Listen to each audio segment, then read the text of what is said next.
আমাদের হোটেল থেকে মন্দিরের দূরত্ব ঠিক হাতে গুনে 15 মিনিট। আগের দিনেই হোটেলে যে টোটো দাদা থাকে তাকে বলে রেখেছিলাম, তিনি একদম রাইট টাইমে সকালে চলে এসেছিলেন, আর সেখানে সেই টোটো করে চলে গিয়েছিলাম মন্দিরে।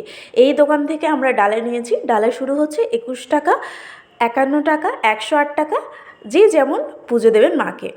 তারপরে সেখান থেকে ডালা নিয়ে চলে গেলাম মায়ের মন্দিরে। আর মন্দির সকাল সকাল যেহেতু গিয়েছিলাম, মন্দির বেশ খানিকটা ফাঁকাই ছিল। মায়ের মন্দিরে যে চারিদিকটা ভীষণ সুন্দর পরিবেশ। আর মায়ের মন্দিরে ভোগ খাওয়ানো হয় 12:30 থেকে, আর ভোগের কুপনের দাম ছিল 60 টাকা করে।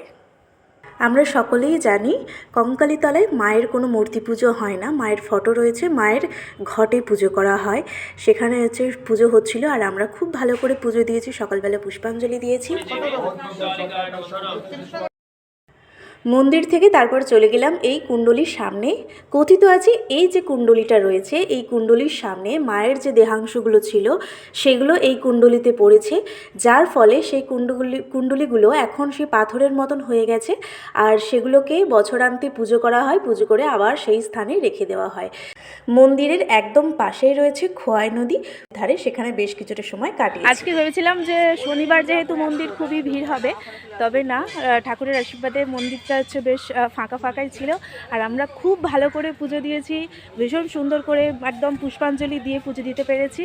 তো কোপাই নদীটা ঘুরে এবার মন্দিরটা চারিদিকটা একটু প্রদক্ষিণ করে তারপর এবার খাবো, এবার ব্রেকফাস্টটা করব।